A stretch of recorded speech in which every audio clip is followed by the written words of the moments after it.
Welcome to United Health Services Hospital Helipad Safety, Helicopter, and Aeromedical Transport Education Program.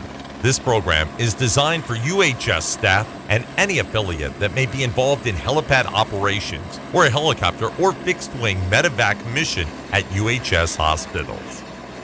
During this program, we will provide participants with comprehensive information about the program at UHS Wilson Medical Center. At the conclusion of this video program, participants will be able to meet the following objectives and complete a brief post-assessment. The participant will be able to provide a summary of transfer criteria and safety considerations when using an aeromedical program at UHS.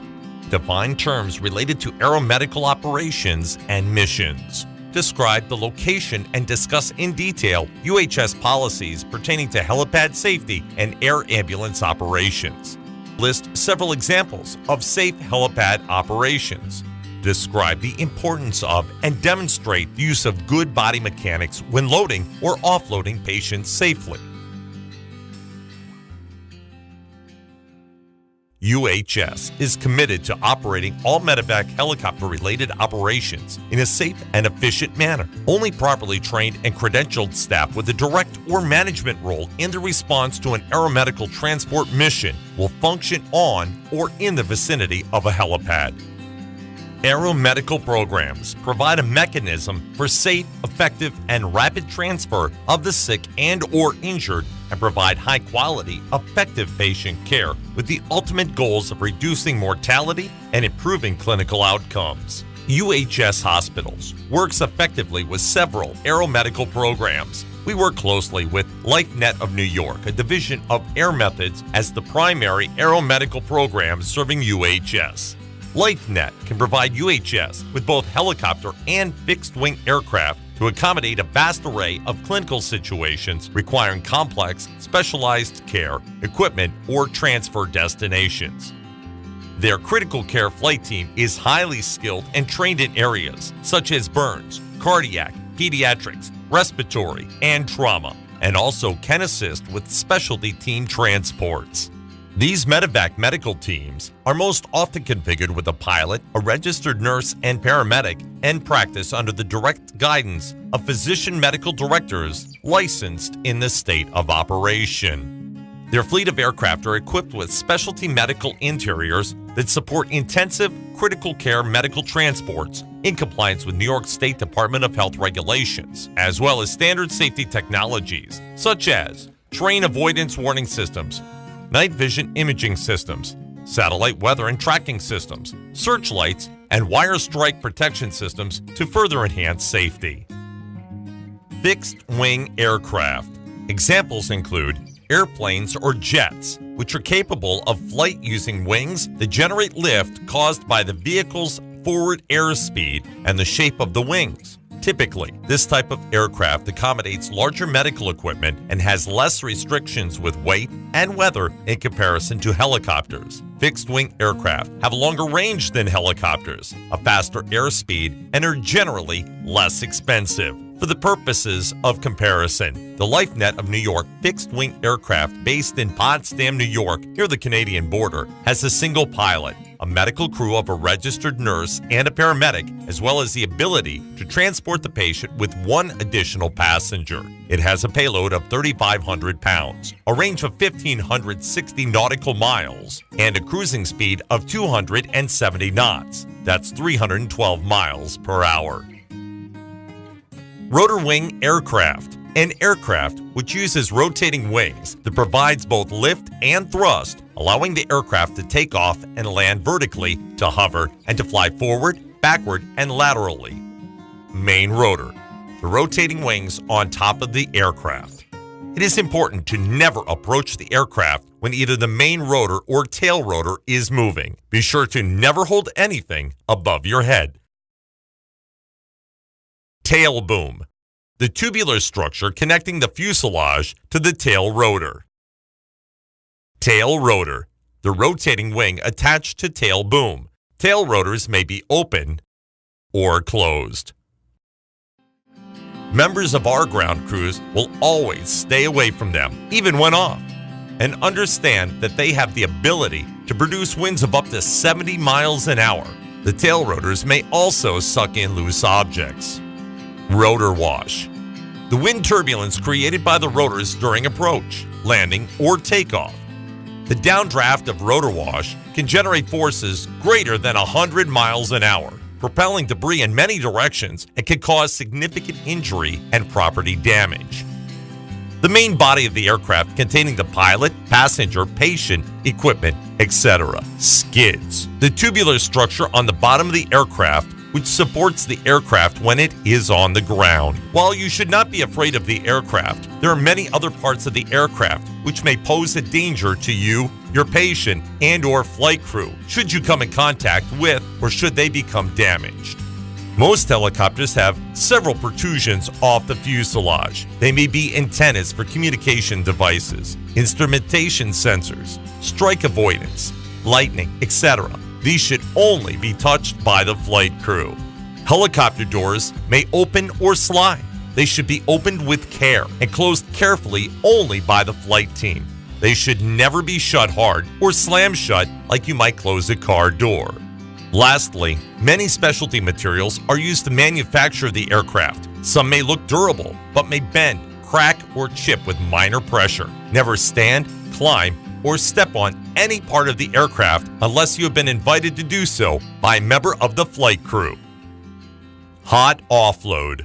Term used by the flight crew in which the patient is removed from the aircraft while the engines are powering up and the rotors are moving. It is the policy of UHS that their employees acting as a member of the ground crew will not participate in the hot offloading of a patient. Any incoming aircraft crew requesting a hot offload will be advised of this policy so they may make an alternative plan to offload the aircraft. We do allow the flight crew to complete a hot offload of their patient without our assistance and transfer the patient to or from our stretcher. The main helipad at Wilson Regional Medical Center is located on the 5th floor of the Pachano building across the street from the main hospital building. The path of access for hospital staff would be using the 3rd floor bridge between the buildings to the South Pachano elevators and taking those elevators to the Pachano 5th floor South Penthouse. When exiting the elevator, you will find yourself in the South Penthouse. The South Penthouse contains required safety gear and equipment for a successful patient arrival or transfer. In this penthouse, you will find the following: 2 specially designed transport stretchers, which have no IV poles, no mattresses, no linens, or no pillows. Inner and outer ear protection, eye protection, gowns, gloves, reflective vests, and jackets for use by hospital staff. A battery-powered portable suction unit. A portable oxygen tank equipped with a quick connect regulator and related airway supplies. Communication equipment to speak directly to the aircraft if needed. There is also a phone and radio system for communications with the ED or another patient care unit, as well as the helicopter if needed. When you exit the South Penthouse to the east, you will be standing in the safe zone, just outside of the helipad. The actual flight deck or landing zone is fenced in. The North and South Penthouses have a dry chemical fire suppression system, which is to only be used by the responding fire department in the event of a fuel leak, smoke, or fire condition. In the event the primary helipad is unavailable due to maintenance or repairs, a temporary alternate or backup landing zone can be opened on the roof of the parking garage immediately to the south of the primary helipad. On a daily basis, both the UHS security and engineering departments complete and document a thorough inspection of the penthouses and the flight deck or landing zone. Throughout the day, security personnel monitor and inspect the flight deck for any garbage, debris, or changing conditions. Any vendor working on or in any area of the helipad will be accompanied by security or engineering staff. Flight operations. For all flights, the on-call UHS Flight Operations Manager and Emergency Department Charge Nurse must be notified of as soon as possible. The Emergency Department Charge Nurse or Flight Operations Manager will notify the hospital operator for specific overhead paging. The hospital operator is responsible for immediately notifying Program Manager for EMS Medevac Operations or On-Call Designee. Hospital Security. Johnson City Fire Department, Johnson City Police Department, Broome County 911 Center, and the Nursing Supervisor. In accordance with their standing operating procedure. When there is an inbound helicopter coming to Wilson Regional Medical Center, an overhead page will occur when helicopter is confirmed to have an ETA of 15 minutes or less. In addition to activating various texting and page notifications, the overhead emergency tone will be activated 3 times, followed by the specific announcement. There are 3 distinct paging protocols or sequences. For an inbound mission, the following page will be used. Medical alert. Operation Life Flight is now in effect. Inbound mission to the emergency room. ETA 11 minutes. Medical alert. Operation Life Flight is now in effect. Inbound mission to the emergency room. ETA 11 minutes. This page is used when the helicopter ETA is 15 minutes or less. This page requires the response of the full landing zone team, which includes management, the nursing supervisor or nurse manager, security, cardiopulmonary, and at least 1 Helipad certified registered nurse and nursing assistant from the receiving unit. When there is an outbound helicopter coming to Wilson Regional Medical Center to transfer a patient, an overhead page will occur when helicopter is 15 minutes or less. Here is what the announcement will sound like.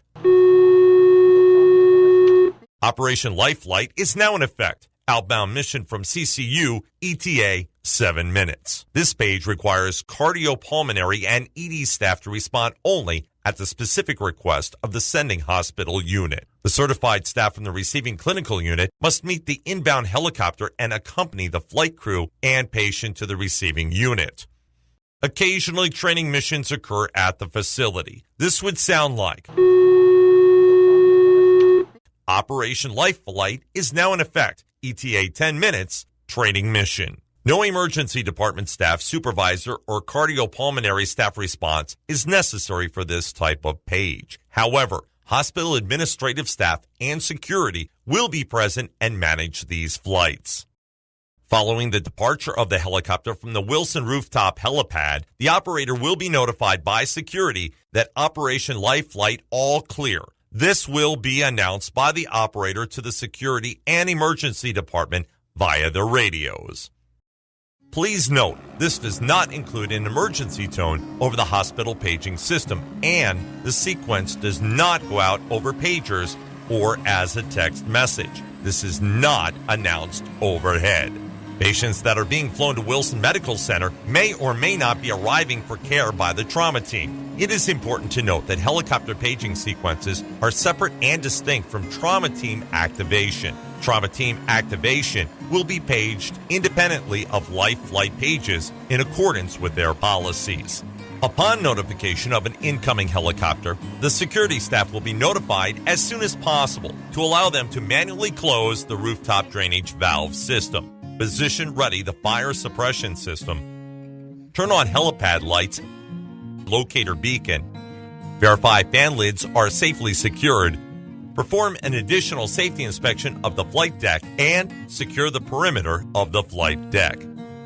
For incoming patient transfers, the receiving unit should send properly credentialed clinical staff to the South Penthouse to prepare for the helicopter arrival. For outgoing transfers, patients should be appropriately prepared and ready to meet the helicopter flight team on the transferring clinical unit. A bed-to-bed transfer will occur on the inpatient unit between UHS clinical staff and the flight team. This will ensure a safe and orderly transfer of patient care. Once in the South Penthouse or outside the safe zone, there are a few key safety practices which must be strictly adhered to. By federal law, the pilot is ultimately in charge of the aircraft and responsible for flight operations.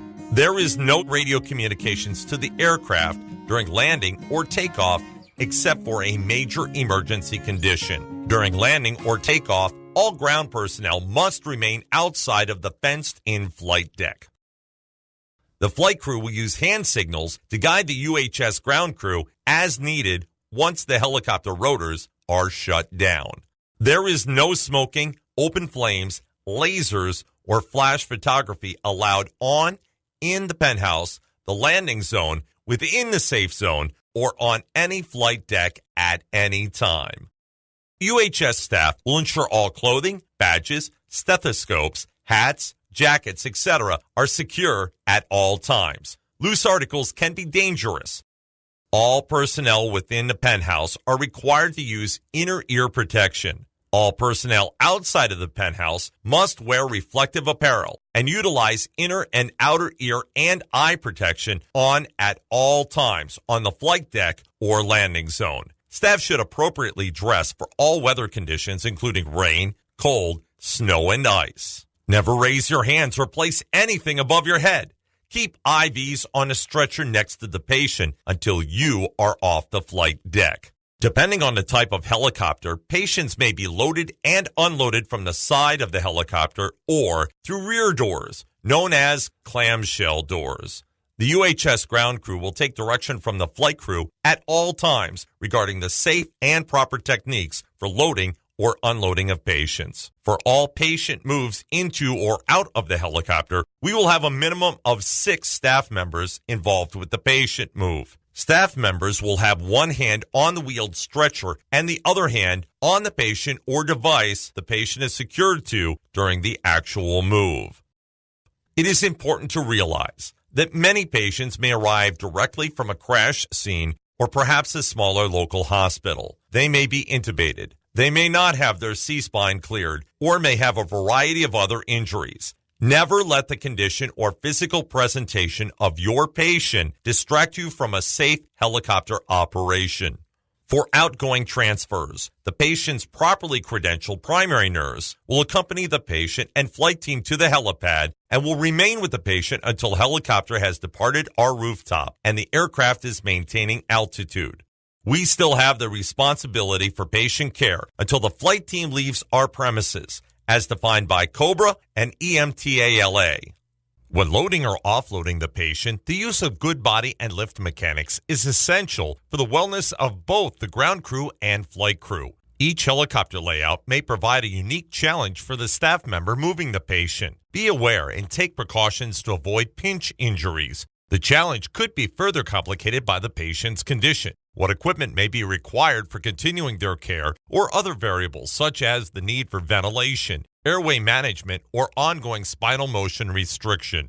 Special care should be taken when you are working on the helipad, as there may be water, rain, snow, wind, and ice. Take your time and use extreme caution to avoid slips and falls. Plan your task. Ensure that the patient is manageable or get more assistance. Keep the patient close to your body. Maintain the natural S-shaped curve of the spine or lordosis and tighten your core muscles as you lift. Do not hold your breath. Exhale as you lift the patient. At least 3 UHS staff or crew members will accompany every patient transfer. One of the personnel at the patient's head should be a respiratory therapist assigned to monitor and, if required, manage the patient's ventilation and airway. All patient moves shall be made at the direction of the flight team and or the nurse or respiratory therapist at the patient's head. The transfer process and criteria. If you are contemplating the use of an aeromedical service, please call the Wilson Medical Center operator using the stat line number 763-6111. That's 763-6111 in the planning phase at the earliest possible moment and have the flight operations on-call manager stat paged. The flight operations on-call manager or designee will help you coordinate flight planning and arrangements as well as assist in obtaining any of the required administrative approvals. It is essential that the flight operations on-call manager be involved to prevent a situation where more than a single aircraft is inbound for our single aircraft helipad. It is also important that you are prepared to provide an actual patient weight and transfer details when you call. Depending on your position at UHS, you may be directly or indirectly involved in the transfer process. Be sure to review the following UHS administrative manual policies and procedures, which can be found in your department or on the UHS intranet. Number 2.75, Helipad Safety Operations. Number 5.70, Air Ambulance Patient Transfers. Number 5.74, Patient Transfers Out. These policies are written with the intent to provide guidance in the decision-making process, but it is ultimately the decision of the transferring physician as to the mode of transportation after consideration of the following. Are the risks and costs of aeromedical transport necessary to provide optimal, efficient, and/or quality patient care? Does a life-threatening or potentially disabling medical or surgical emergency exist?